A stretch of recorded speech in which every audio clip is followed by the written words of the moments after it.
Rowena Dooley asking Sol citizens to report for duty.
Rowena Dooley asking Sol citizens to report for duty. This is Rowena Dooley asking Sol citizens to report.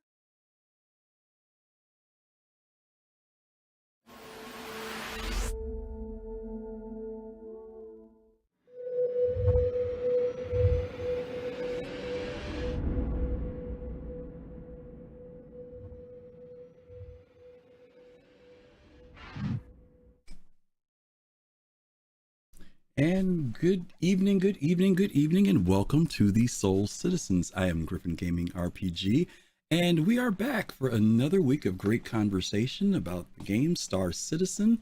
And I am joined today by a couple of my good friends, a couple of my brothers from another mother. First, we're going to kick off to my left, to the man himself from the ATL. Gomab, how are you, buddy?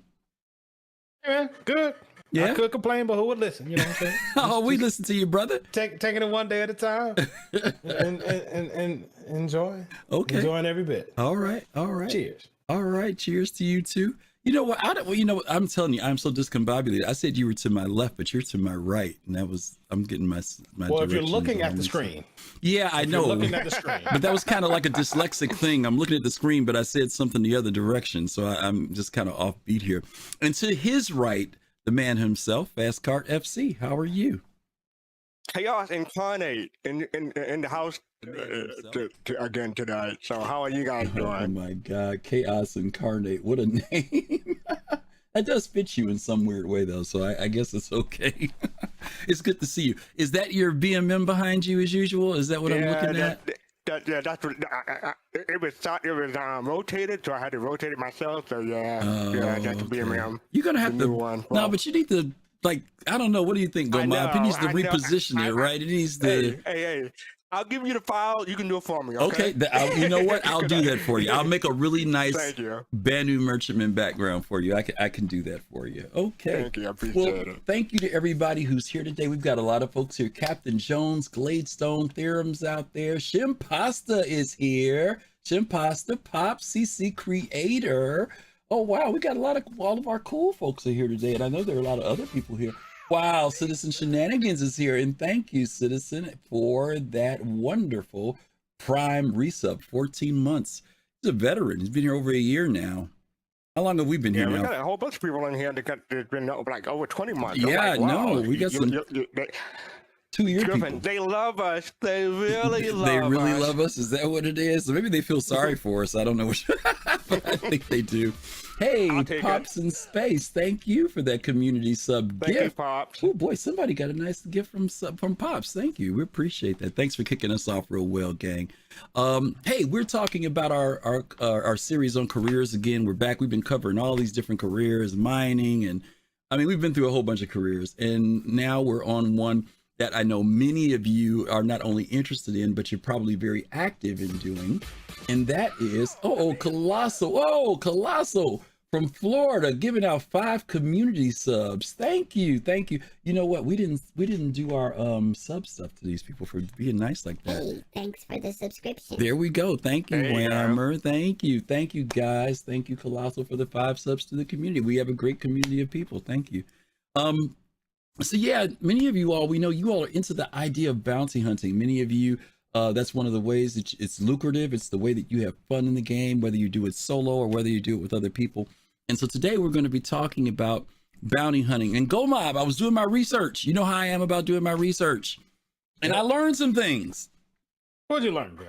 I learned that bounty hunting, well, before we even talk about that, whoa, Citizen Shenanigans, thank you again for another gifted sub. Thank you. Boy, you guys are being super generous today. It must be August. It must be the August thing. Everybody's in a good mood. Or maybe there's only 8 days left and got a ways to go. Before winter gets here, right? I know. I believe in chat. I believe tonight we're gonna get what we need. Okay, all right. You going for it, huh? All right. Well, maybe we will, right? We may close out the month on top. We'll see how it goes.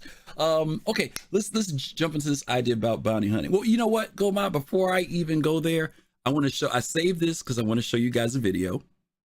And I think it's one of the most recognizable videos of when it comes to bounty hunting.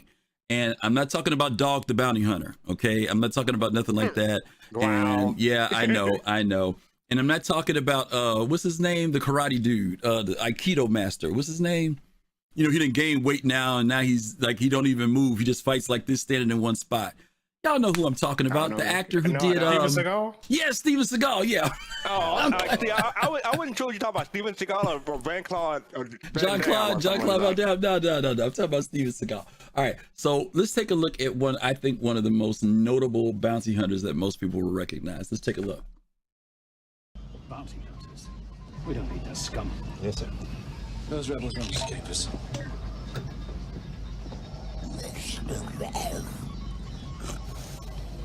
Sir, we have a priority signal from the Star Destroyer Avenger. Right. There will be a substantial reward for the one who finds the Millennium Falcon. You are free to use any methods necessary, but I want them alive. No disintegrations. As you wish.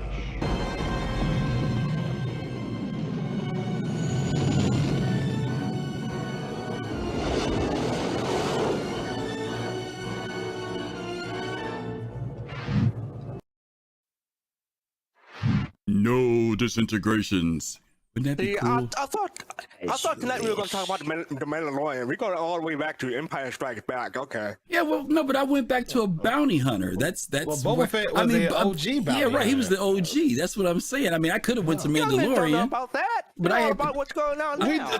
Old school. No. There was just a whole Disney Plus series on Boba Fett. Yeah, Boba Fett. Folks that didn't know who he was. Yep. Now know who he is. There you go. And the reason why I picked that is because you notice there was a cast of characters up there for bounty hunters. It wasn't just the Transdoshan was up there, the IG-88 was up there, Boba was up there.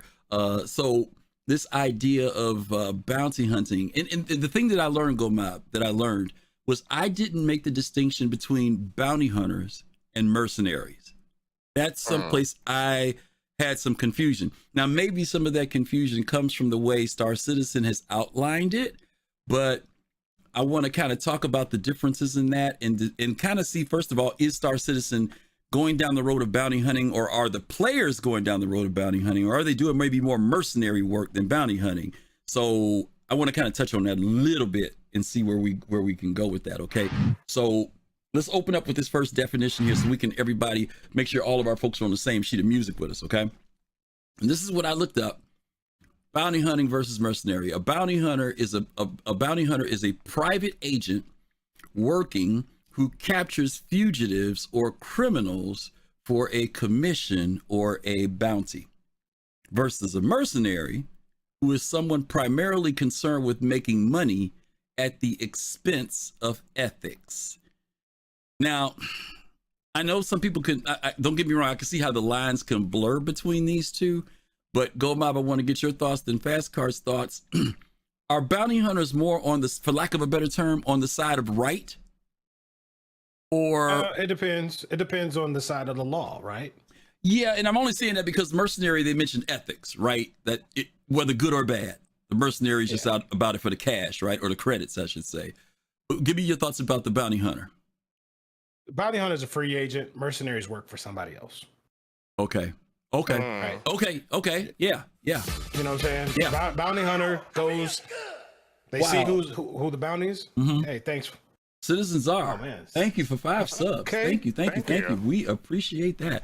Go ahead. So, so that's an interesting perspective, a way to put it. Okay, that they. Okay. Hey, thanks for the bit. So the agent, he's a free agent, works for himself. He's independent, not even a contractor per se. Or I mean, I guess No, it's just for himself, right? That's it. Yeah, he don't owe no allegiance to nobody. Goes out and he sees who the bounties are, what bounties are available, and he cashes them in for money. A mercenary, somebody has to hire the mercenary. Okay. Yeah, I'm probably gonna have to hire some of those for my mercenary. Somebody's to hire a mercenary, and essentially the mercenary can have their own code of ethics. Like, this is the line I won't cross, but anything above or below that line I'm okay with. You know, somebody shoots at you, somebody comes and threatens you or whatever, I'll blow them away. But I'm not gonna, you can't tell me to run up in this house and kill all the kids. You know what I'm saying? So like, just because a mercenary is on somebody's staff doesn't necessarily mean that they're without ethics. Okay. You know what I'm saying? Yes. They just have their own code of ethics, whatever their own code line. Okay. You know, that where they draw the line, right? Okay. So the difference between go ahead. So I can give you a historical perspective almost. Like a samurai is basically a mercenary because they were hired by their daimyo to carry out their duties. So yeah, samurais are mercenaries as opposed to bounty hunter, or ronin might be a bounty hunter, but you know, not necessarily. But yeah. Okay.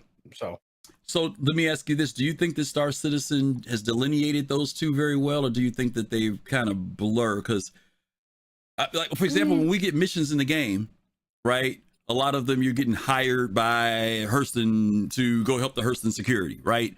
That would fall more along the lines of a mercenary mission, correct? Right. No. So all right. Anytime they say, all right. So the difference between a mercenary mission and a bounty hunter mission in the game right now.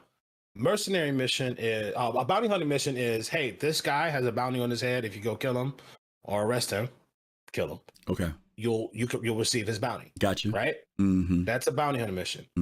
The mercenary mission is, hey, there's a bunch of people at this place. We need you to clear it out. Because you're getting like a Crusader has hired you, or somebody's hired you to go assist and help out to take care of the problem.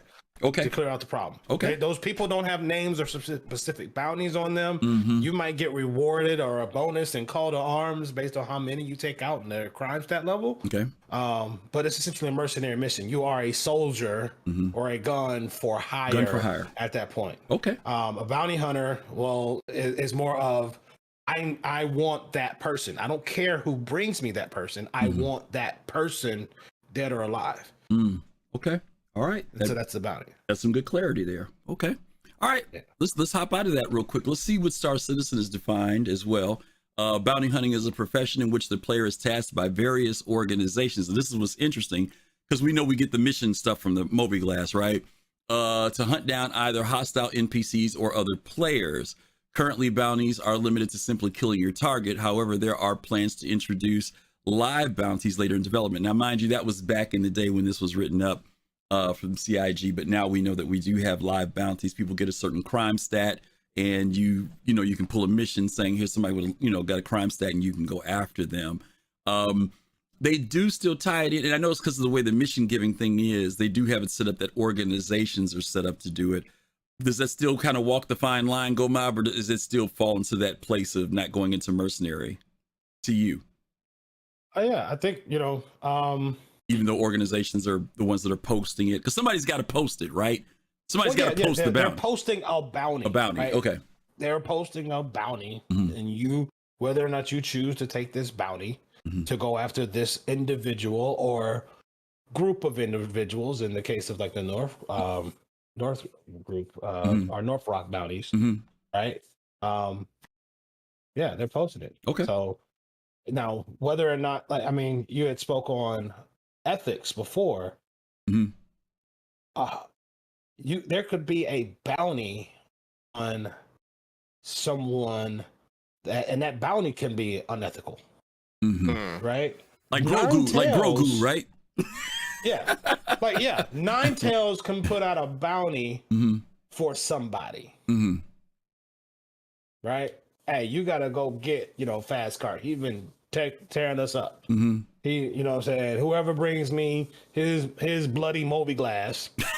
You know what I'm saying? Whoever rips it off his arm, if it has his hand still in it, you get a bonus. Okay. You know what I'm saying? Whoever brings that to me and show, I want the Moby glass because I want to make sure his imprint ain't stored somewhere. He ain't going to respawn. Or maybe his arm is still attached to it when he bring it in. Whatever. Okay, yeah. I get. You know what I'm saying? Bring it. Bring it to me. I'll pay you. I'll give you 1 million credits. That's still a bounty. Yeah. It's not necessarily mercy. Only $1 million? You're not even worth that, but we're trying to be nice. Don't push it. Don't push it. Oh my God. Wow. Thank you, anonymous giver. Thank you so much for those 5 subs. Y'all gonna make us hit it. Oh my goodness, we passed the halfway point already. We're gonna get it today, man. Holy smoke. Thank you all so much for that. Okay, all right. We're learning here. GoMob is our in-house instructor. Well, is our in-house instructor on this whole thing with bounty hunting, because I've done them before, but I have not really put a lot of energy into the whole. Thank you, Axis 0096. Thank you for that resub. Griff, Thank you. You used to have it set up so that it does once. No, that's because multiple people are giving us stuff right now. That's why it's doing it. No. This Anonymous gave all those, and so these are all going off the ones that Anonymous. I know. Okay. Yeah, but it still should be. Maybe there's something goofy going on with Streamlabs because I still have it set that way. It's supposed to only if you have 5 or more, it's only supposed to do it once. So Come on. yeah, that's spooky. Okay. All right. Thank you. Okay, it stopped. I forgot what I was saying. What was I saying? I forgot what I was saying. Okay, whatever it was, it must Talking not. about ethics versus Well, yeah. lawful evil versus lawful good, I guess. Yeah. It's flown away now. Okay. It's all good. No, Yeah. well, Gomab was saying like if I'm worth $1 million for whatever reason. Now you just going back to that again. You just want to hear yourself that you're worth $1 million. That's all. All right. Let's move on to the next point here. Call to arms, and let's talk about this. And again, those of you who've done this before, you all know what call to arms is. It falls under the mercenary category, but it is something that players quite often don't realize the importance of doing it. It says the mission, a call to arms, involves becoming deputized by the Civil Defense Force to eliminate anyone with a crime stat in exchange for AUEC compensation per NPC or player taken down. It is advisable for lawful players to activate this mission when joining a server, as it will stay active through your play session so long as you remain lawful, with no detriment but a possibility of financial reward. Okay, so I know a lot of people will get in, they'll start doing missions, they don't even know to pull up call to arms. And one of the things that they show us here is what you earn on call to arms for your different crime stats. For every person that you, if they have a crime stat 1, 2, or 3, their value is 500 AUEC. Crime stat 4 is 700 AUEC, and then crime stat 5 is 1000 AUEC. Now, I don't know, GoMob, do you know, are these numbers still current? Because I don't know. Yeah, they're still current. They are still current. How do you feel about those numbers? Are they kind of low for the risk, or I know they're just a template, but what do you think as far as those numbers, just for call to arms? You know, it's just for call to arms. Look, when Siege of Orison is running, you take call to arms, you can post up right outside of one of those spawn closets and Easy print money. Grands right there. Just look at it, just flows in. Okay.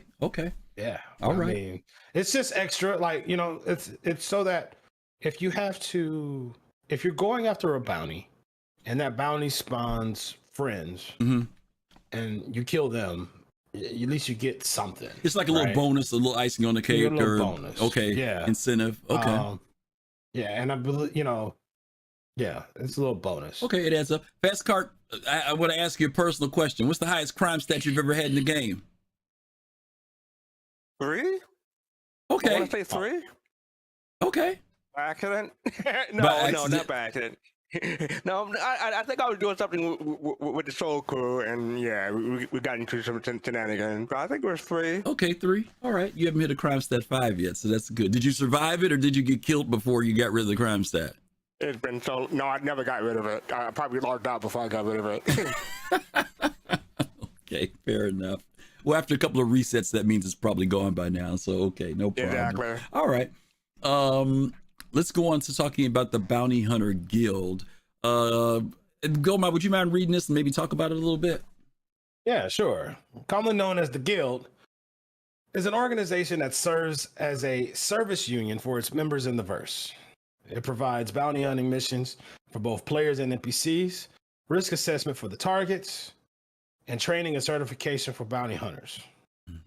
Can be seen anywhere in the verse. Yeah, it can be sent, right? Unlike the localized missions, right? The localized missions, you stay there. But if you get a bounty hunter mission, they may send you halfway across the freaking system to take care of whatever it is you need to do. Anything? Well, talk about those guilds. Yeah. Go ahead.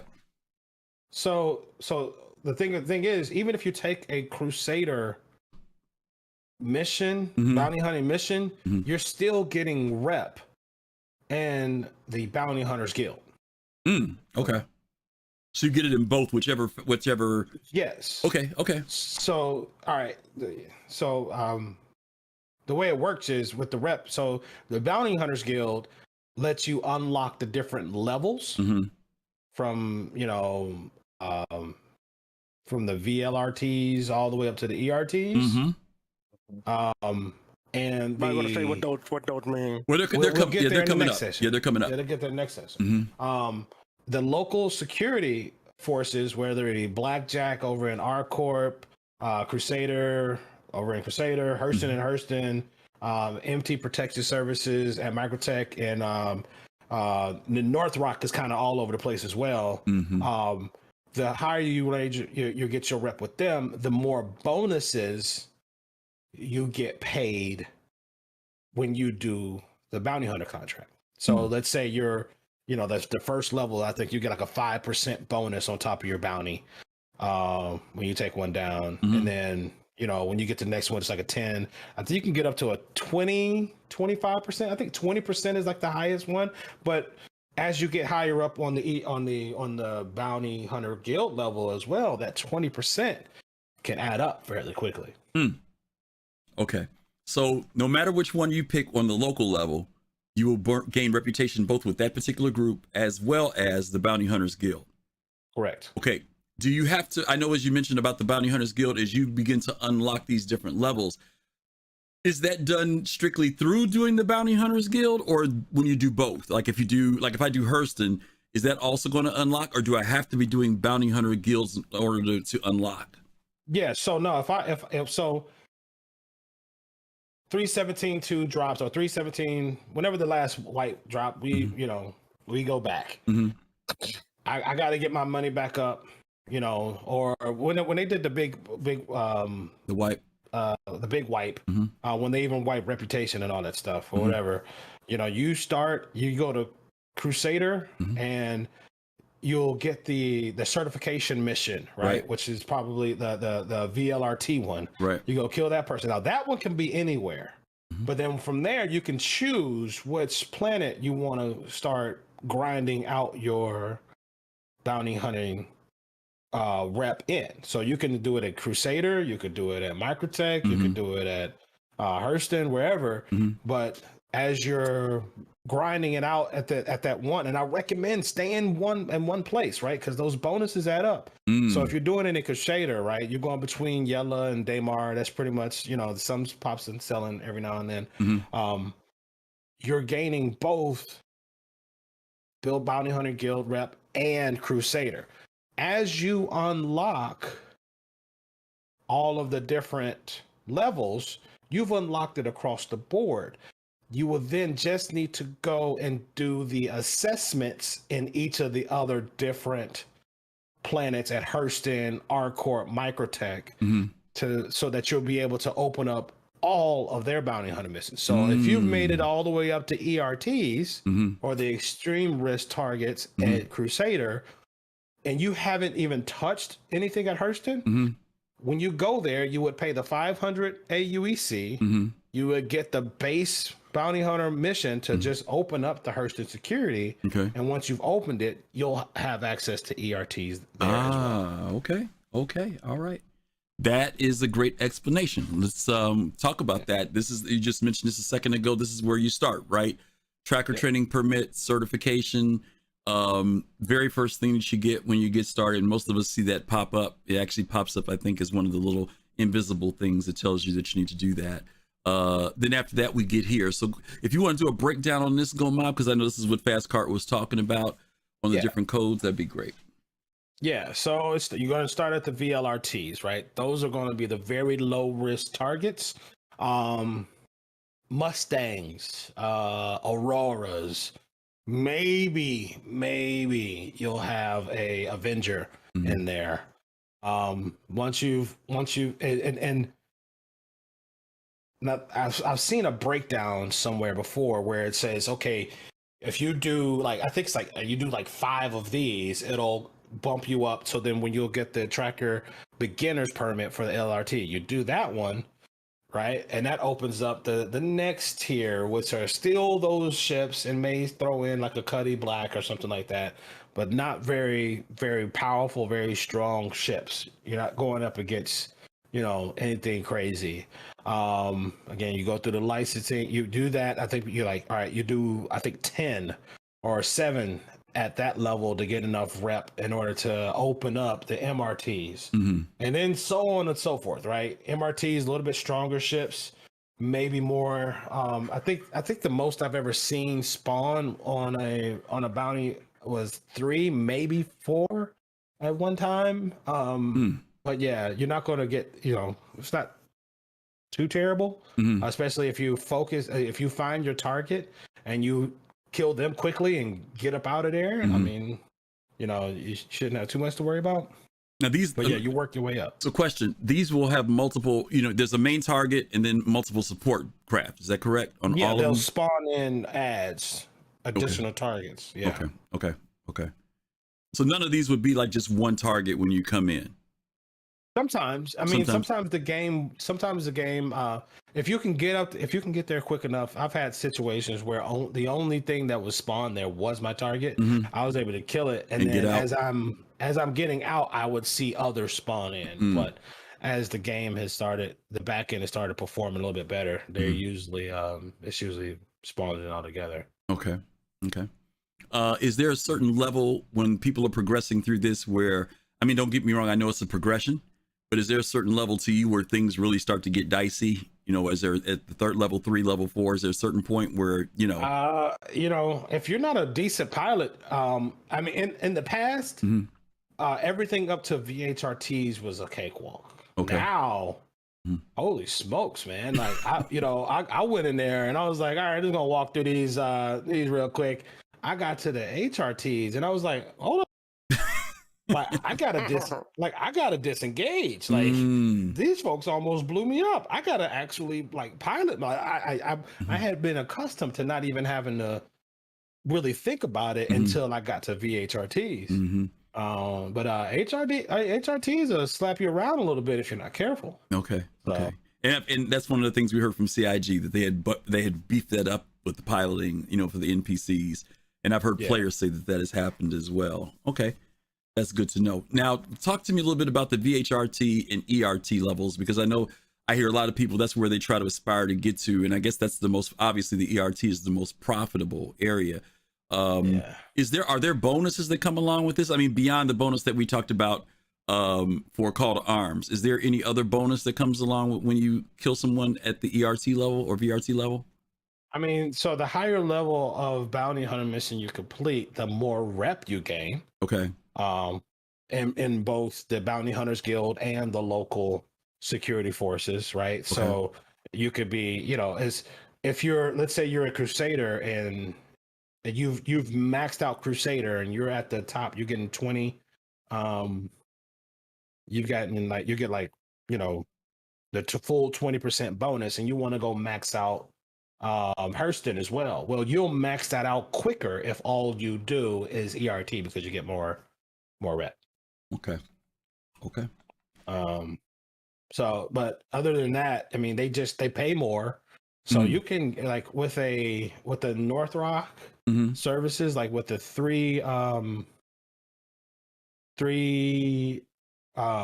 like the group ERTs, those you can make over 100,000 each one. Wow. Easy. Once you're up, plus the call to arms. So I mean, you get the right ship, and I'm sure we'll talk about the ships here shortly. You get the right ship, and you could chain these things quickly and just kind of basically make almost $1 million an hour of gameplay just farming ERTs. Wow. Okay. FC, you got any questions of Mr. G here, the G man, the gun man here? You want to ask? No, I was going to ask about the ship, but we're going to get to that in a bit. So yeah, I was just curious what ship he used. And let me ask you one last question in relation to these missions. Will the support vehicles, support craft, will there be, like earlier you mentioned that there may be 2 or 3? Does that increase also as you go up, or just the difficulty of the ships? In other words, is it always just maybe 3 or 4 escorts, but they're just more difficult, or does it actually increase with ships? I haven't seen more than 4 additional ships on top of the bounty. Now, now there have been times where I have had a bounty spawn on top of somebody else's bounty, and things can get pretty dicey, where you're pulling in on a HRT and there's a hammerhead and a warden and Thanks for the follow. Yeah, thanks. There's a hammerhead and a warden and a Valkyrie that's looking to have some fun with you as well. So it's like I was just trying to kill that Eclipse over there. Let me get to him. Y'all don't I did think of one question. Is it better to solo these missions or better to co-op and have a partner, especially when you get to the higher bounties? Or depends if you on have the right kind of ship. people... If you have the right ship and the right skill, it's better to solo because you keep all the money. Okay. Otherwise, money gets split up. And there's no way to make to have enough players to make it fast enough that you make money faster with the group. It's always going to be best solo. Not how I do it. Okay. Okay. You can't do it much faster than how I do it. It doesn't matter. You could throw 20 people and 20 ships. No, well, I guess you could. You could throw 3 people and 3 ships to get it done much faster, but it ain't worth it. Okay. All right. Fair enough. All right. All right, let's go ahead and change up here. We've been talking about, our bounty hunting in space, but we do also want to think about the aspects of FPS and just some of the basics of what people need. And again, as I mentioned to you guys earlier, Gomab is the go-to person for us in our group talking about this type of stuff. So that's why we're leaning on him a little bit more. Me and Fastcart, we're lovers, not fighters. So that's why we're kind of trusting Gomab on this. But in relation to armor, weapons, backpack, medical, Gomab recommendations. I know armor is like a real, up to matter what people want to wear, right? And a lot of times in the game, I see people, I'd probably say majority of the players I see are wearing heavy armor. Pros and cons to that, yes, no, for FPS when you're going after bounties or mercenary work, what do you think? Well, a couple things. Taking a quick step back before we go into FPS, there's actually 2 spaces of FPS for bounty hunters, right? Okay. You have question mark RTs, right? Where those are cave missions that have a set of requirements. And then there's the other bounty hunter missions that I forget what they're labeled as, but these are the ones in the underground facilities. The bunkers, okay. The bunker, right? So it all depends. Armor. If I'm going into a firefight, I'm probably sometimes I'm starting to wear more medium armor, but most of the time I'm just going to throw on heavy, just in case I run into some Star Citizen Tings, man. Where's that invisible NPC materializes behind me and starts shooting me, I at least want some armor to be able to soak up some of those and possibly heal myself up and dispatch of them quickly. Okay. So you do feel that extra 10% sometimes depends on what it is. Because I'm a medium person. I try to find that compromise between speed and that, but you're saying depending on the situation might dictate otherwise, basically. Yeah. Okay. Depends on the situation. Okay. I just default to ADP MK4. Okay. Woodland or the green, armor. Okay. With the Morikov Woodland helmet. Okay. That's usually what I wear. What about weapons? Favorite weapon in the game right now? I have two favorite weapons in the game that I could pretty much do anything FPS with. One is S71 with the size 2 silencer on it. Yeah, it's I can. It's very good, especially with missions where there might be friendly NPCs around. And if I gotta thread that needle and make sure I'm only hitting the bad guys, having that single shot per trigger pull is very important. Because if you spray, a lot of times for some reason the AI likes to jump into your bullet spray like it's like somebody holding out a water hose back in the day and they got to get some water, Yeah. They're like, I want some bullets. No. So I try not to use a lot of spray and pray weapons, even though I'll use a Demico or FS9 or P4AR, if that's what's available. Yeah. My favorite weapon, like all in all, is the AO3 with the silencer on it. Oh, man. Yes, love it. That thing doesn't even fire. It doesn't even make a report. It just says click, and that's it. Yep. Click. Yep. Absolutely. I agree. I do have a random question. Do you think CIG programmed the NPC to do that on purpose, or that just... No, they just dumb. They ain't got no awareness. They're just dumb. Now, I will say this, to your point, Fastcart, and Gomab might be able to elaborate on this too. We have seen improvement in the AI. It has gotten, you can't take it for granted like you used to before. Now, I know that, don't get me wrong, I know some people who run down in the bunker in their underwear with a knife and kill everybody. But the AI have gotten, I've seen them do some things that we didn't see back in the past. I forget what you call it. Maybe chat, you can help me or Gomab. What is it called when you fire without looking? Where you just put the gun up over the top of the, they'll bend down. Blind fire. Yeah, over cover. Yeah. It's like, it's crazy to see them do that stuff now, that the AI is getting better and better. And I think as we continue to see it get better, it's going to be much more threatening than it is right now. Do you worry about backpacks at all? Or do you just kind of minimize that when it comes to FPS with bounties? It depends on what I'm doing, right? If I'm going someplace and I know I'm gonna, if I'm doing bounty hunting, and I'm trying to quickly crank out, missions, and I'm trying to crank through them. I'm getting in there, I'm getting to my target, I'm taking them out, and I'm getting the hell on. I'm taking the next mission, and I'm repeating. That's my goal. Now there are other times when I'm on loot mode. Yeah. Where I need, you see the AO3 laying there, you might go ahead and grab Yeah. I mean, because a lot of times, if let's say if you're in a bunker mission, you're doing a bounty hunting mission, the whole bunker is filled with enemies, right? But you may come down there and see your target right across the way, where you can take a shot at him before they even know you're there. With that silence AO3, you finish the mission, you back up the elevator before his body hits the ground, right? So, yeah, you could be in and out and back on to the next mission just that quickly. So okay. And last but not least, medical. What are your general ideas about that? Do you still mess around with the med pins? Do you just strictly go with the gun, or do you combination of both, or are you a multi-tool medical guy? No. Shade out your tractor beam for the thing, you know, swap them out. I always, all right. So on me at all times, whenever I leave to go out into the verse to do almost anything, I always have a med gun, at least one med pen, and a multi-tool with a tractor beam on my hip. I have that on me, even if I don't have a gun on me. Right. Right.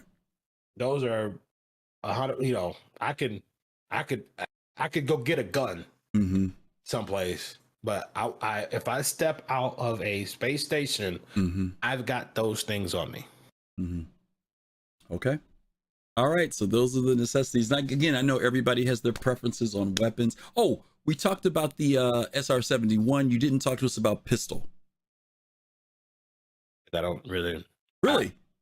I've no. Interesting. Okay. The reason why I've been using them a little bit lately, but I have to force myself to use it. And 90% of the time, I had another weapon on me that would have been more effective than the pistol that I pulled out. 1, 2, the ammo slots that the pistol ammo took up, I could have used for the other more effective for either the sniper rifle or the SR-71. Got you. But yeah, 71. So I got a lot of pistols. I just don't use them. Believe it or not, I'm still very much an arc light guy. For some crazy reason, I will do the. We get that at the one of the tiers, right? One of the guns, the arc light. Oh, you're talking about once you not subscriber, but you're talking about the not subscriber, the money concierge thing. Yeah, but I don't ever take. I don't never use that. I'll never take that stuff with me. That's all. That's all museum pieces on the wall in my crib. You know what I mean? I'm not losing that stuff because if you lose it, it's gone. But I will use the arc light as a sidearm just to have just in case something happens. If I'm not wearing a backpack, now if I'm wearing a backpack, I agree with you, Gomab. I won't even worry about it that much because I usually have, like you said. I'll either have the AO3 or the P6. The P6 is also another one that I like, but other than that, that's it for me. FC, you a lover or a fighter with this? Do you carry any particular weapon that you have a favoring of? I haven't had that much. I suck at FPS because I play one-handed. So I'm better at flight than I am at FPS. So that's why I don't mess with it that much. Okay. But yeah, that's all right. Still carry a pistol with you, brother. Carry a pistol with you just in case. You know what I mean? You get that shot in. Okay. All right. Let's go ahead and hit this next part here. I'm more likely to hit an ally than I am to hit my target. Though. That's the problem. That's how bad I am. I got you. All right. Well, as you guys know, Gomab was bringing us into this idea of underground facilities, what we call bunkers. And obviously, we want to talk about what the 3 stages of this is. One of them is, he's already talked about techniques. He's talked about looting. What we haven't talked about is the approach, because that's something that is changing in the game. And I think as we saw at CitizenCon last year, CIG is going to be implementing not only the energy turrets that we've seen in the game already, but they're going to be also beginning to implement guided missiles and things like that into the game. Anything about your approach, Gomab, when you come into a bunker, especially if it's firing on you? You got any techniques or anything that you do to make sure that you get in safely? Do you hide behind a mound? Do you swing behind? Do you take out the turrets? What's your MO for that? So if I'm coming and I'm doing bunker missions and these are bunker missions where I am not welcome, then I'll take a ship that I could take a ground vehicle. I will land 1,700 meters away, which are outside of the range of the anti-aircraft turrets. Land there safely, and I will drive in with my trusty dusty mule. The pack mule. What were you using before the mule? Because that's new. Before the mule, I used the Ursa Rover, man. But I used the mule. You know why I used the mule fastcart? You turn on the dime. Oh, Griff knows. What? Because it fits in the 400i. I wasn't going to even go there. I wasn't going to go there. It's like, I'm not even going to say it. Okay. But that is your normal technique. Now, you know, one of the other techniques that I've done before, if I'm going in, I like going in small a lot of times with ships, and I will go in with a Pisces or something that's not very large. And as many of you guys know, you can swing around the back of the turret as long as you come in the right way and avoid being shot. That's if you can't take out the turrets. And obviously, when you're in a Pisces or something, taking out the turrets is not going to be the thing to try to do. But that's one of the techniques I do. The other technique is what Gomab said, an extension of his. He's mentioned about being 1,700 meters out. You guys know sometimes turrets will start picking you up. I've seen them pick you up before at 3,000 meters out, but usually you have to be much closer. But you can hide behind ridges. You can drop down, or you can go in by foot, or if you're smart like Gomab, you can bring a vehicle with you, even if it's a bike, and make your way in a lot easier. But keep in mind, this is going to change. Bikes. Oh, really? You get nailed on a bike? Because it's right, because it's off the ground. You get nailed. Dragonflies and you get nailed. And hover quads, they look at them as flying vehicles, ships, right? Mm-hmm. And so a Ranger may be okay. It's not in game yet, but it might be okay when a Ranger release. Anything that's if it's ground based, you should be okay. Yeah. But if it detects it as flying, then you're gonna get shot at. Yep. Yeah. The key is to learn the range, right? All of them have a range of where they stop shooting, and they can't shoot you. Maybe it's 1,700 is usually where I'm at. Some ships may be bigger, maybe smaller, but Well, here's some interesting points. Both Theorem and Captain Jones say be careful because sometimes the turrets actually will penetrate through a mountain. He says his 400 was 1890 out, and he got shot through a mountain. Hell of a gun if it go through a mountain. Well, it's glitchy in the game. It's just the game. I know. Yeah. But yeah, be careful if you do. And again, like I said, my technique, and for the most part, is usually just to fly behind the back side of the turret and get down as quickly as possible. And sometimes the turrets are jump. Well, that's go ahead. So that used to be the case, but even places like Hurston Security Depot 1, which was notorious for only having that one turret on the top. Yeah. Now it has three. So you can forget it now. So it's the land behind the bunker. Forget it. May not work. And I've had situations where I thought I was clear. I came in, I'm like, okay, they're not firing. I see the turrets. They didn't target me. They're not firing at me. Then they come on. And I land. I'm getting ready to get out of the ship, and they're like, pew, pew, pew, pew. Like, I gotta fly away really quick. So, I've had that happen. Take your time, right? You know, like Zivar said, a character is fantastic for bunkers. Because you can have, you can drive your Ursa right up in there, set your spawn in there. It's a great ship to do that. Yeah. I have a question. How long do these missions normally take? Like you say, the ERT and versus the VHRT and these bunker missions. How long do they normally take you to complete? An ERT? A single ERT mission, I could probably finish one of those with quantum time and travel in about 120 seconds. 2 minutes, okay. How about a bunker mission? It all depends. If I'm going after a single bounty, right? Kill this guy in the bunker. If I get lucky and he's like walking past the the walkway as I'm walking in, I turn the corner, pew, and I'm done. I'm out. His Divine Shadow, thank you so much for that. We appreciate that. Thank you. We're over 50%, guys. I told you, man. Yeah, we are. Yeah, we might get there. Okay, we're getting there. All right, cool. All right. Let's go ahead and shift the gears a little bit here. I want to go back to flight, if that's okay, Gomab, because we could talk about this. Different techniques when you are out doing a bounty.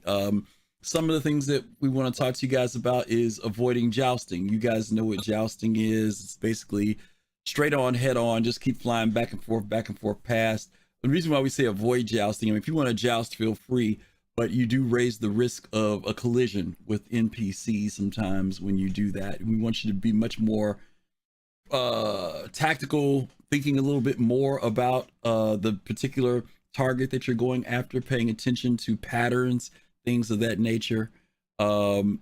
If you want to say something about that, Gomab, about avoiding jousting or with the approach, the way you should approach him. Yes, first thing you should do is go buy you 2 sticks. It helps. It does. It helps. I mean, just the 6 degrees of freedom to be able to, to avoid the jousting is sometimes it's better just to fly backwards in a circle. If I have to buy 2 sticks, I'm already out. That count me out. So thank you. Okay. Next. We have to get you some pedals there, fastcart. I don't know. We'll figure out something. Yeah. Look, community alert.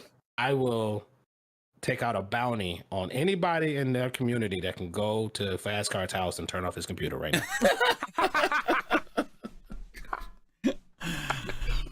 All right. Countermeasures. Something that I think maybe people do, maybe not think about sometimes. Yes. What do you think?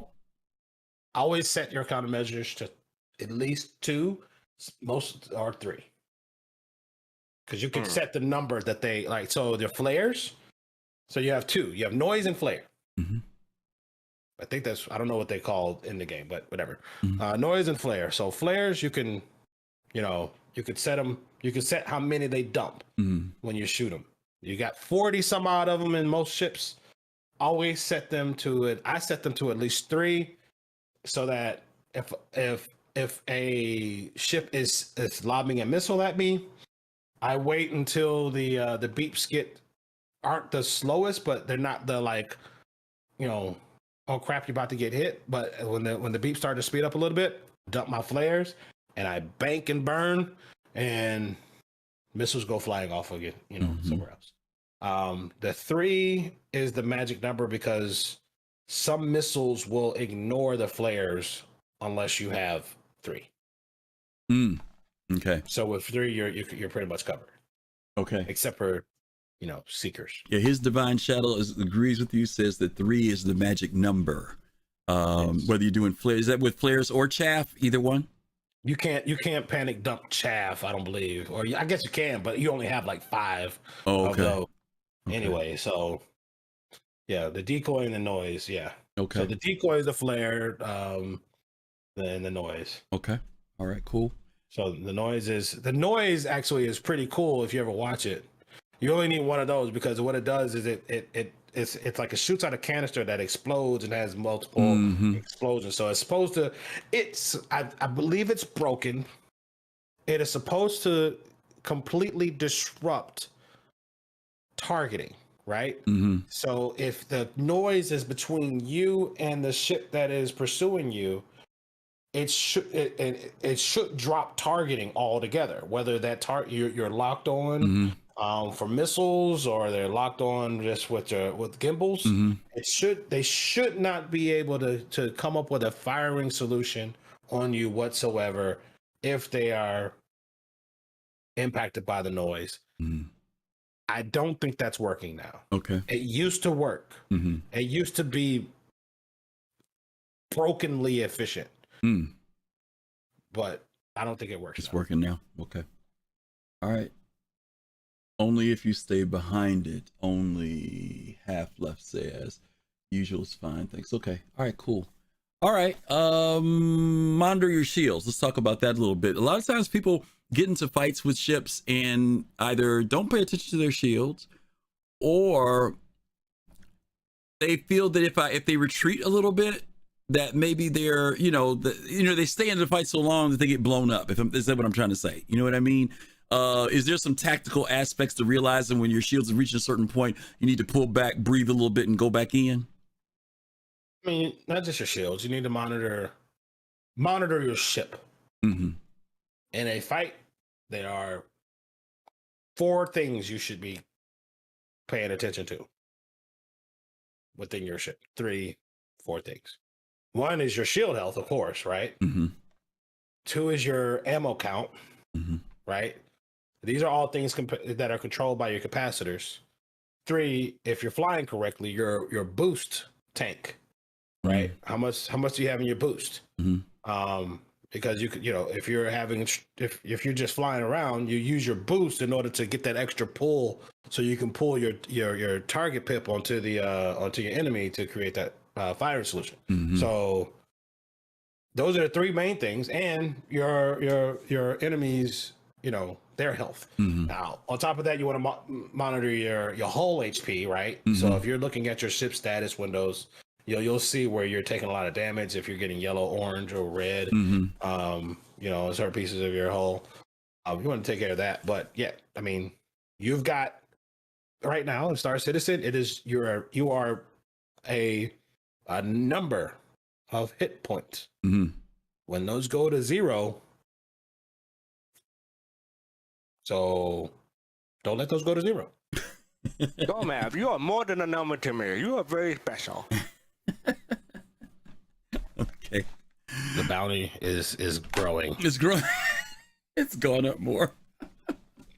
Go power button. We just want to see him just go. All right. Okay, let's go on here. This is a good category for us to talk about. We're back in space again, talking about ships for your bounty hunting. And these are the ships that CIG has made obvious to us that fall into this category of ships that would work well for bounty hunters. One of the originals, the OG, I think probably, is the Avenger Stalker. Now, when the Avenger first came out, many of you all remember the very first version of it. It had the jail cells in it. And that was the only model that we had. The ship was supposed to be modular, I think, in the beginning, and then they later on came out with variants of it. But the Avenger Stalker, in fact, they used to have the little jail cells in them, and you couldn't even fit in them because the metrics were off, but now at least you can. The Anvil Hawk, as you guys know, is the ship that is designed with a not containment, that's not the word I want to look for. What do you want to call that? Restraining seat in the rear of it, for a single passenger that you could carry on that ship. It also has things such as the EMP. I don't think it has a dampener. I think it just has EMP on it. And then also the Drake, and it's a double A name, which shouldn't be in there. Drake Cutlass Blue, which has multiple jail compartments. Yeah, the Drake. Has multiple chambers in it. Has some very cool police lights and all that other great stuff about it. It's a Cutlass. And then last but not least, another ship that could be used for bounty hunting, which is the Rsi Mantis, which does have both the EMP and the quantum dampening in it. Again, these are all ships that CIG has kind of given us the idea that these are great ships to use for that. One of the things that is I'm not going to say disappointing, but is unfortunate, is that the containment aspects of the Stalker, the Hawk, and the Blue are not there yet. We cannot acquire a target, bring them in alive, and put them inside of those ships, even though I can't wait till we can. I think it will be a really cool thing when we're able to do that with NPCs or players. CIG's talked about it with players, and they're still trying to work out how we're going to do that. But those ships all do have a way to bring in your bounty, as Gomab said, dead or alive. Gomab, any thoughts about any of these ships? Fastcart, I'll ask you, and then we'll talk about maybe some other ships that might be recommended. I mean, those are the. Go ahead, Fastcart. I'll let you go, and then I'll go. No, I thought you were talking to me. I didn't really have it, but you can go first, please. All right. That's a fantastic list of ships that CIG would like you to use for bounty hunting once the surrender mechanic and the live part of dead or alive bounty hunting comes into the game. Mm-hmm. But until that alive part is actually a real part and a financially beneficial, a lucrative part of it, then I'm going to focus on the dead part of it, bounty hunting. Mm-hmm. So I wouldn't use none of those, because the only person that would end up dead would be me if I flew those. So let me ask you a question before you go to what you are going to talk about. The other question I was going to ask is, what would make these ships up to standard for you to consider them? Because I was going to ask, what would make these ships better? Because all these ships, for some people have some, like the Hawk was nerfed big time. People used to love flying it, then they messed with it and people don't do it. The Cuddy Blue, I'm not even sure. I mean, the Cuddy Blue is nice because I think it has a dampener and, doesn't it have EMP and dampener in it? No, it doesn't have EMP. It's got something in it. It's got a quantum siren. The quantum what? Quantum snare. Quantum snare. Like it's a. I mean snare. I didn't mean to say EMP. Yeah. Thank you. I didn't mean to say EMP, guys. Please forgive me. Quantum snare is what I meant to say for the Mantis and that. Okay. So. And also had the siren on it, right? It's got the lights and stuff. Yeah, but I mean, I'm talking about what will make the ship something that we would consider using. And I know what you're saying. Once the live part comes in, yeah, we'll step it up. But is there anything else that you think? Because the Cuddy Blue, from my understanding, is armed pretty to the teeth pretty much, right? It's got a lot of weapons and missiles on it, right? But it's a Drake. Okay. So, just like the rest of them. It's still a Drake. Is that what you said? It's still a Drake. I mean, look, it can have all the guns and shields. CIG, in their infinite wisdom, recently decided it should fly like a poop. Okay. For lack of a better term. Okay. I thought you were gonna say brick. Now a brick fries a little bit better than the Cuddy Black right now, or the Cuddy Blue. Dang. It just, all right. Yeah, it flies like absolute trash. Captain Jones said it's a Cuddy Black with jails. Yeah, that's what it is. That's it. That's what it is. Yeah, that's exactly what it is. I thought the performance might be better on it. That's all. Okay. God no. Okay. The Mantis and the Hawk. Hell, the Mantis and the Hawk are both super small ships whose jerk profiles and acceleration curves just don't stack up. They should be, but they're not.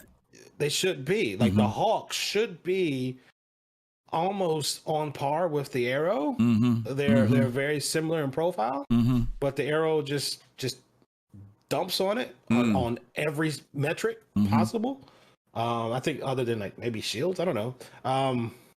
It's this, as long as bounty hunting right now is all about you surviving and them not, then you want to choose the best ships, that the ships that give you the best chance of coming out of that equation ahead. Makes sense. And none of those ships give you that advantage.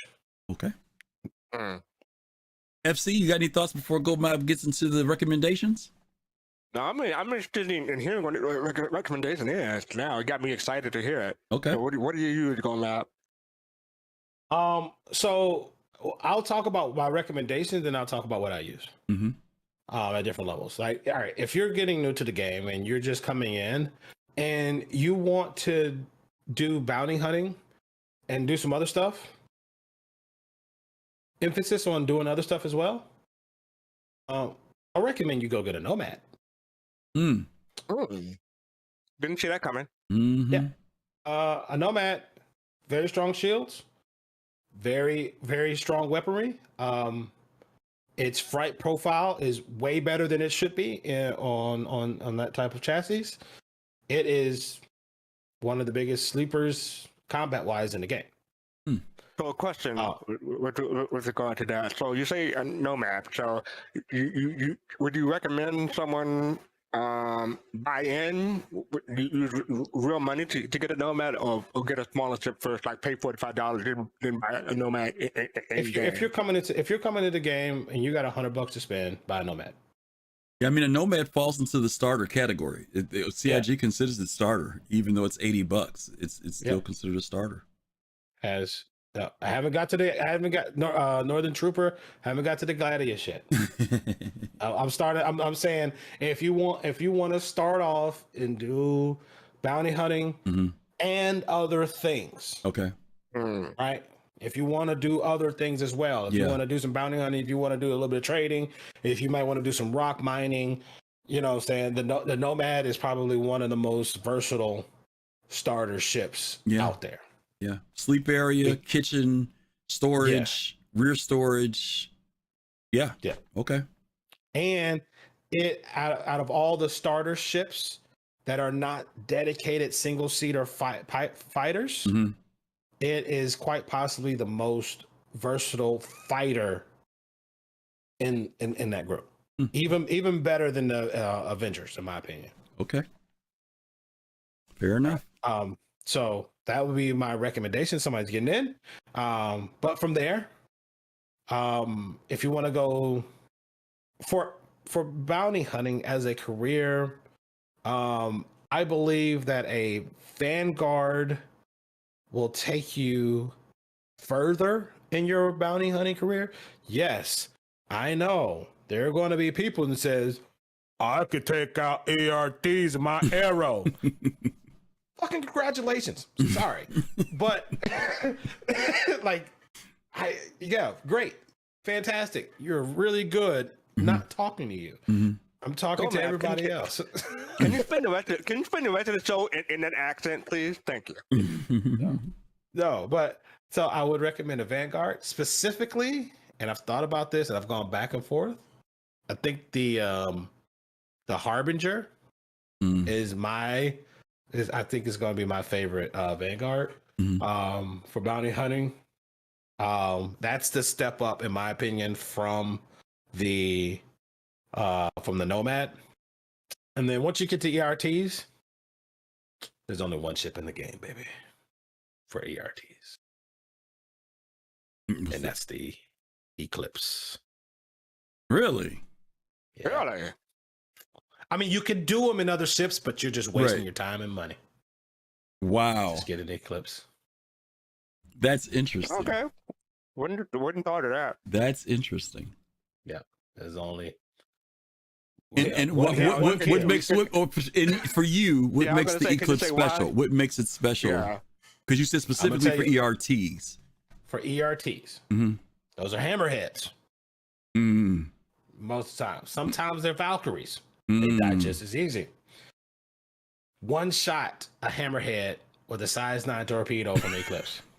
That's it. That's it. I jump in. Like, I see where you at. Okay, I jump in. I start going towards your location. I see you. I lock onto you. Fire my missile once I get within range, and I'm already gone before you. I'm leaving. Yeah. Before the missile even hits, because I know you're dead. Okay. That's your version of walking away from the fire and not looking back, right? Yeah. Okay. Right. Yeah. These are PvE bounties, Danger Hobo. Right. We're not talking PvP. We're talking PvE bounties. And that's where I was getting ready to go next. I was going to ask for PvE versus PvP. What would be your thoughts? Yes. Any particulars for that? The difference? For PvP, CIG loves the Gladius and the Arrow. The Gladius is going to be king for PvP for quite a while. Vanguard Sentinel will give it a run. Everybody, 2-man Scorpius is really nice right now, and the Hurricane is still very strong. But the Gladius and Arrow are always going to be the kings, are currently the kings right now of PvP, because flown properly, even against larger ships, their maneuverability makes them so hard to hit. And conversely, they're able to line up shots on their opponents much easier. If people just if the majority of citizens understood the concept of a pre-turn, the landscape of PvP would change overnight. Okay. All right, we're gonna move it right along here. I'm gonna pick on this. Is one I know this is kind of another one of those topics of preference, but I do want to drop some names to you, Gomab, and that will probably be HD. It's Divine Shadow. Thank you, sir. Divine Shadow. Thank you again. Oh my God, thank you so much again. Thanks for the subscription. I want to drop this on you as something that you can give some feedback in relation to, and that's ship weapons of choice. Every once in a while there becomes a weapon that somebody will talk about, and whenever somebody talks about what gun should I get for my ship, and you'll hear certain words, somebody's, the attritions, or the this or the that, or this or that. Any thoughts about this when it comes down to doing and I'm referring to PvE? We can talk about PvP as well, but any particular weapons you think or good configurations you think are good when you're doing bounty hunting? There's only PvE bounty hunting. laser cannons. Okay.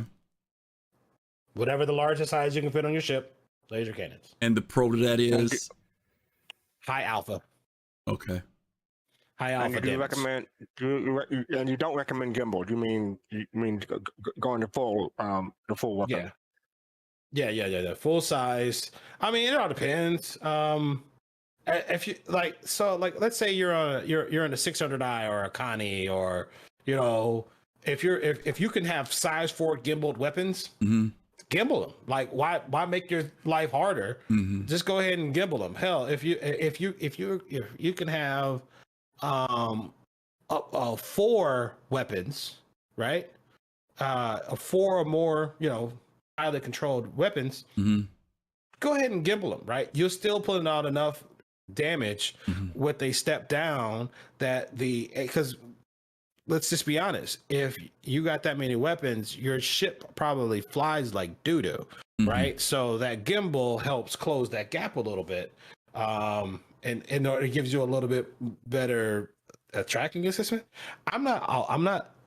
I fly all fixed, but I'm not anti-gimbal, right? So and I have what did I fly? I flew something recently that was, and I left all the weapons gimbal, and it was actually okay. It was all right. It was I was able to a Cuddy Black, actually. I haven't flown. I was on one. I was one of my alts. Me and Jules, actually.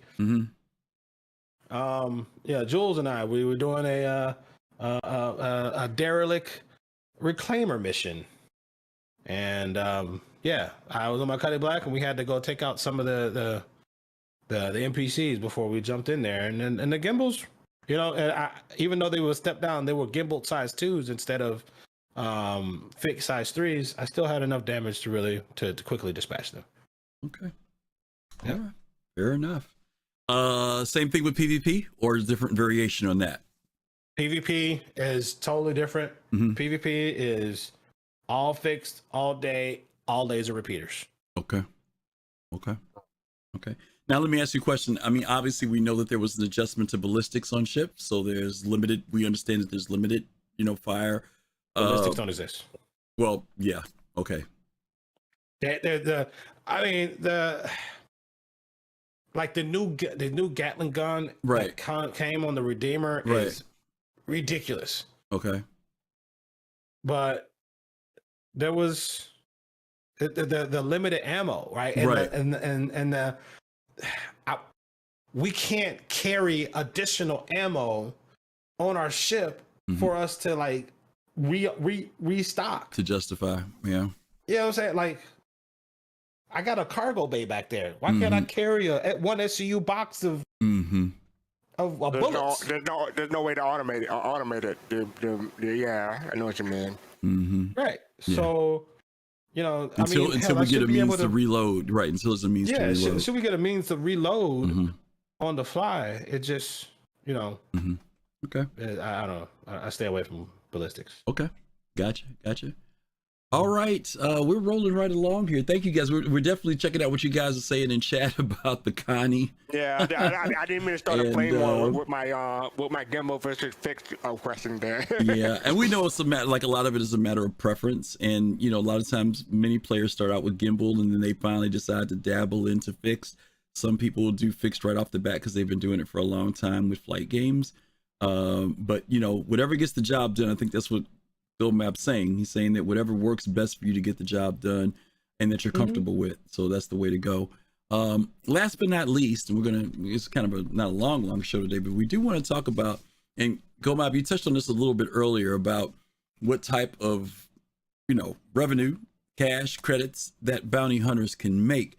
And I know we talked about, bonus credits, things that you get. I know sometimes there are missions you take that'll, if you do it with a certain amount of time, there's an extra bonus for getting it done. You talked about when we had Siege of Orison, there was aspects of making money there. If you were to say, what are some entry level ways to make money? And then what's the granddaddy of all ways making money currently in the game? I don't know if it's Siege, I don't know what it is, but what are the aspects that people who are into bounty hunting can go in if they want to make, decent amount of money? I mean, in a regular way, they can make decent money. Well, I'll go to say bounty hunting is by far the most consistent way to generate revenue in the game. Mining is probably the right up there with it, right? You know, if you get and bounty hunting has the lowest bar of entry. I mean, it doesn't matter. Hell, you can unlock ERTs. You don't have to do them. You can go if you're comfortable taking your Cuddy Black and smacking up some VHRTs, then go do that. That's still going to get you about, you know, 30K a pop, right? So that's nothing to sneeze at. But if you want to maximize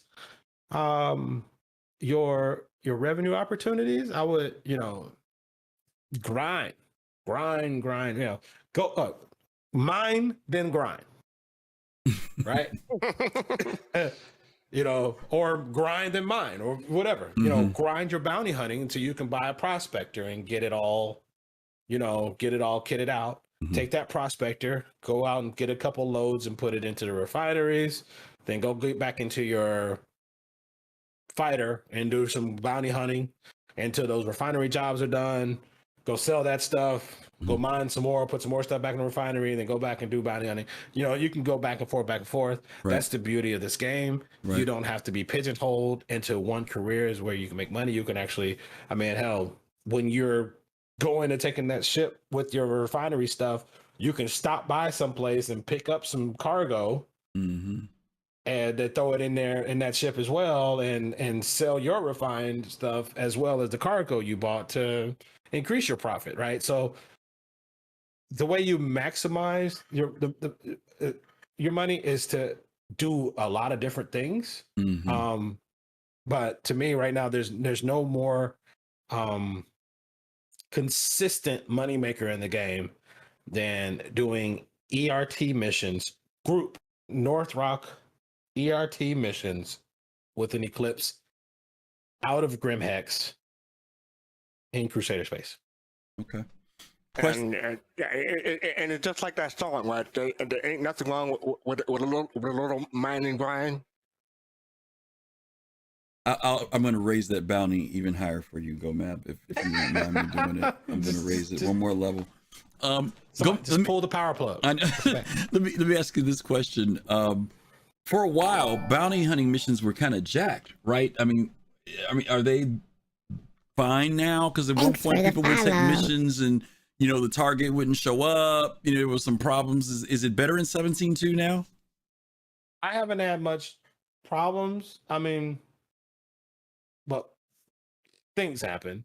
The bounty hunter mission, like the NPCs are spawning a lot more reliably than they had in the past. I know what you're talking about. You would take it and you would get there and you'd have to, you know, do all kind of crazy stuff. You had to burn some shades at your screen and shake a chicken foot over your keyboard and, you know, sacrifice a baby goat in your trash can and then like maybe they'll spawn.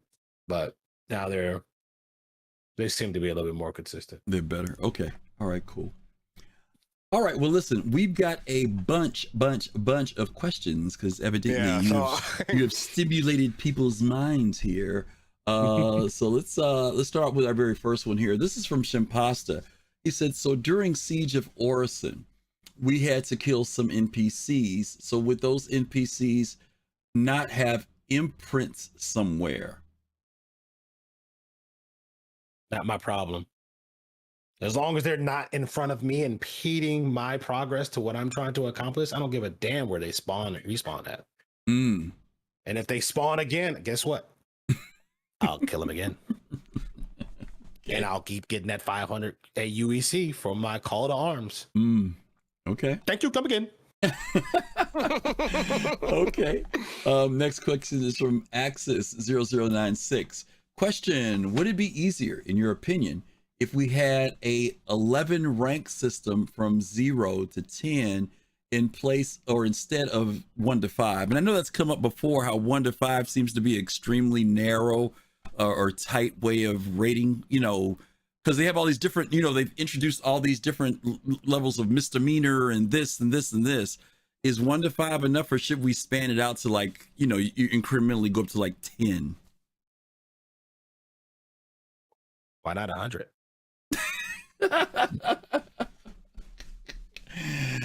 I don't know if we could go to 100, but I don't know. I feel like 1 to 5 is, when I see all the different laws that they have in the different jurisdictions, it's I don't know. It seems like, I don't know. I feel like we feel got like you misdemeanor and felony. Yeah, you know what I'm saying? yeah. I just feel like you get your crime stat just gets too, I don't know, it raises too quickly for me. I don't know, but maybe that's just me. I feel like it just needs to come up a little bit slower, because sometimes you do some accidental stuff and you're at a freaking crime stat 3 and it's like, oh, it's just such a pain. No. You don't do you don't get a crime stat 3 until you have killed somebody. That's what I mean. Like, you go in a bunker. So I'm sorry. Yes. You know, involuntary manslaughter is a felony. Okay. Yeah, Even you can't get away with it. Yeah. Okay, your point is made. Gomab, I really didn't mean to. Your point is made. Okay. All right. Axis, I agree with you. We should be 0 to 10. But okay.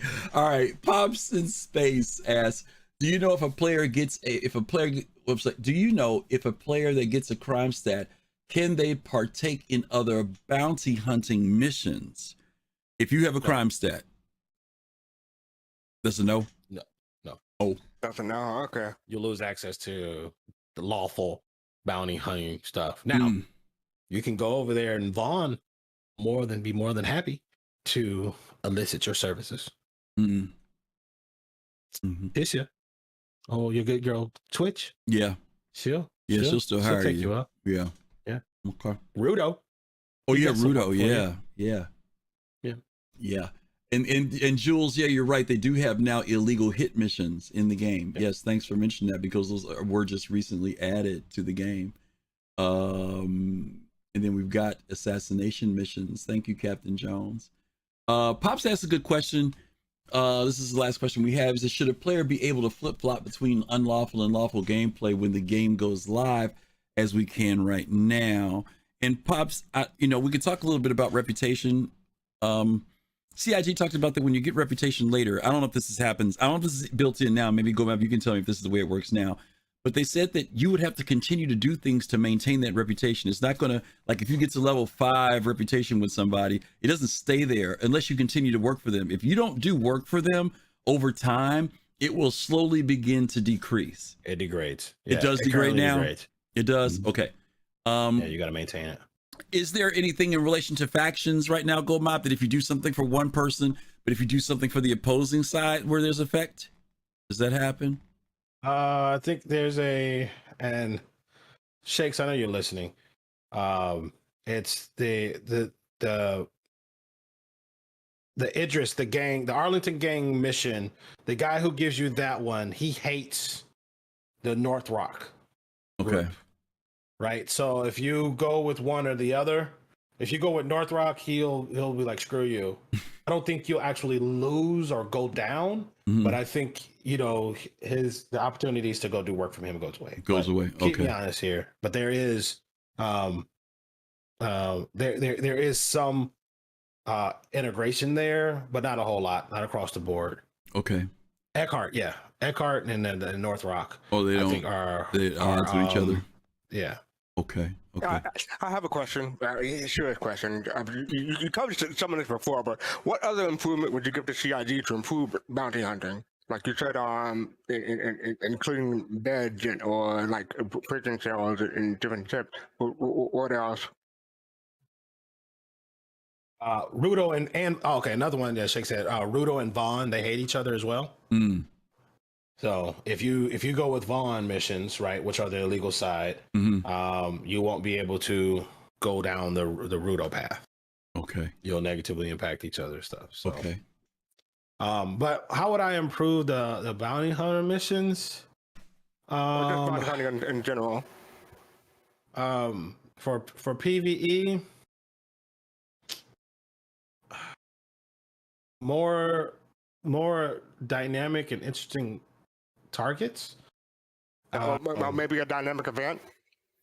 Well, not just that, right? I would love to I would love for there to be like and this is down the road, right? If you've become like a master bounty hunter, and so now there's this, there's this one bad guy, right? The kingpin boss bounty that you've unlocked that is in a bunker of all bunkers. That this is when they've got NPCs on the ground, they've got anti-air, you got to literally NPCs break into their joint. Yeah, they've got NPCs driving around and stuff like this is when you'll start being able to get into that full vertically integrated type of gameplay, right? Whereas like this guy is super fortified, and once you get to him, he ain't no joke, right? He's tossing grenades, he's got snipers lined up on you. I mean, you might catch a rocket launcher if you're not careful. You don't want to go after this guy without 5 or 6 of your grimiest, compatriots that's ready to get down. So that's what I would love to see down the road. A serious boss level, which would be really cool. Serious boss level. I mean, high risk. I think the Dread Pirate Roberts is going to be a thing. Well, maybe, but I mean, I think they want something. Well, right now we'll just have to satisfy with chasing fastcart around the verse. Yeah. Let me ask you this about bounty hunting for PvP. This conversation has come up before about having a logout timer, so that people cannot just log out on you when you're in pursuit of them. What would be your feelings about that? We play on Mortal Online. If you are outside of a safe zone, if you are outside, you get a 2 minute, 4 minute, 2 minute, or I forget how long it is. Whatever it is, it feels like forever. But you cannot just log out. Would you think that would help for bounty hunters? Because I've known people who've gone to Grimhex or places to arrest somebody or role play, and then the person just decides to log out on them after they've done all that work of pursuing them and finding them. Do you think that something like that would be something in game? And I'm talking about if you have a crime stat. I'm not talking about in general. I'm talking about if you got a crime stat, you get a freaking 120 seconds. You got to count down before you can get out of the game. Well, first of all, no, they can't stop you from logging out, because if moms is like, hey, bring your ass up here to dinner right now, get off that damn game. Well, you can hit the counter. You just got to go eat dinner. Yeah, you got to eat dinner, right? But yeah, but they can't be like, no, you can't log out. Like, no, you got to wait before or you can log out, but you will persist in the verse. Right. That's what I mean. You know what I'm saying? That's what I mean. If somebody comes, you'll just be defenseless. Yeah, that's I agree with that. Now, to me personally, when I get a crime stat and if I got bounty hunters on my tail, there are ways to shake them. And now, and speaking of shaking them, my friend Shakes just said like, hey, they got to fix that bug where they can call you and see where you're at. I think they said they did. They said they did. They said they did. I haven't tested it. But supposedly, right, if I'm outside of comma ray range, you're not supposed to be able to see where I'm at. Right. And that's in game, and that's cool. I had no problem with that. Yeah. So if we're outside of comma ray range, then I should be able to, if you're chasing me around yellow and whatever, and I say, all right, I'm out, and I jump to Hurston, but then I stop halfway there in null space where there's no comma ray, I turn and I jump to Arcorp, and then I stop halfway there when I'm in null space and I jump towards Microtech, and I halfway there, and then I turn down and I fly for 20 minutes the direction. Right. You should be good. Right. Yeah. I hear you. I think crime stats should degrade over time. Okay. If you go without being caught and without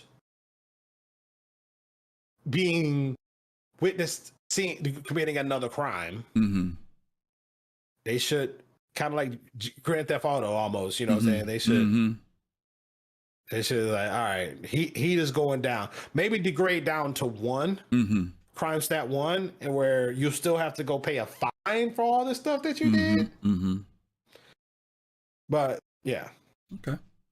Interesting prospect. Interesting idea. Okay. All right. Well, that wraps it up for us for this week. We have tapped into the great mind of the G-Man himself, GomabATL. He's given us a lot of good information. You guys in chat have given us a lot of information. Fastcart, did you learn something today? I learned some stuff. Yeah, I learned a bunch of stuff. I'm just curious. Like, I was worth $1 million credit at the beginning of the show for bounty. What's my bounty now at the end of the show? 350. He didn't say 50 either. He said 50. Yeah, I know. I heard him. Yeah. Hey, go ahead and put a whammer on the screen. That's about what you worth.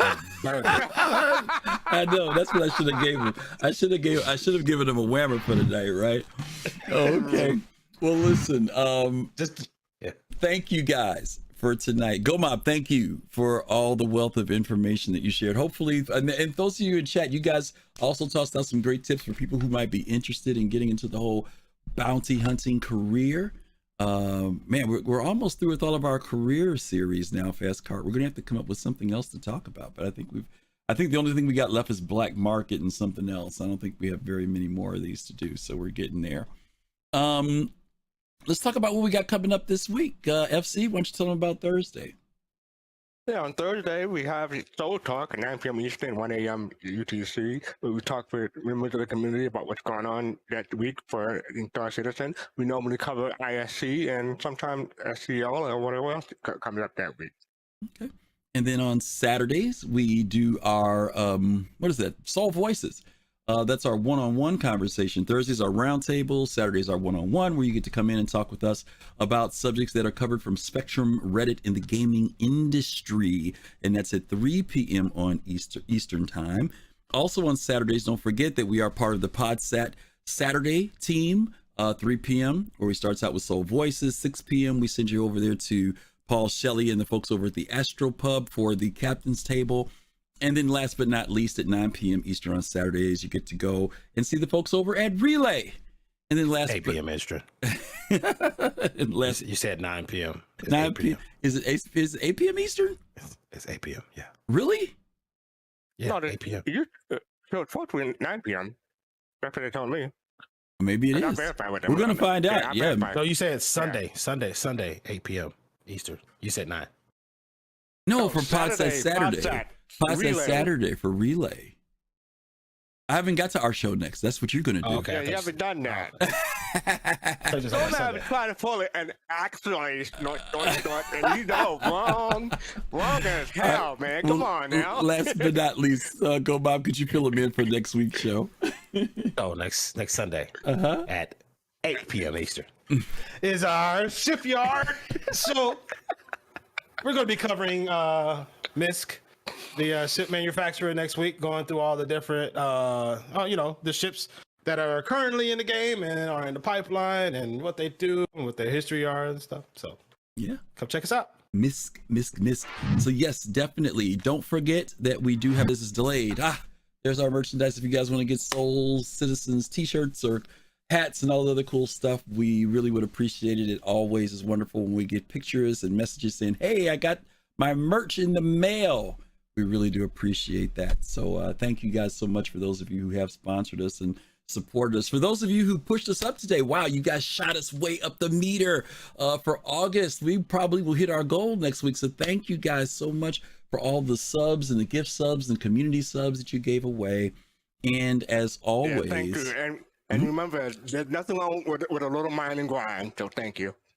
You know, it's one thing when you bring a joke out once, but then when you bring it out a second time, not good. Like that horse quite ain't dead yet. You know, he's got a little twitch in it. Had to beat it a little bit more. Ow! Well, anyway, listen. Thank you guys again so much for hanging out with us and enjoying our fun that we have with each other, and especially Fastcart's humor. Tonight we are going to be doing a raid. I hope I get this right, Admiral. I'm assuming Admiral put this in. I don't know if it was Admiral or you did. Oh, okay. we're going to be rating Matinash. I've never heard of that. Yeah. Who is Matinash? Oh, I don't know. I follow them. They're a team. Oh, you do? Yeah, I followed them. Okay. All right, cool. All right. We're going to go ahead and set up that rate for Matinash. So when you guys get over to Matinash, give a shout, say hey, let them know you came from the Soul Citizens. If you like what you see, follow them. And again, thank you guys for everything. Thank you for tonight. And we will look forward to seeing you this week. Go Mob, thanks again. Fastcart, thank you. And we'll see you guys real soon. Until then, peace, love, and soul. Y'all take it easy. Have a good one. Take it easy. That bounty's still live, though. You can still turn off his computer. You're so silly.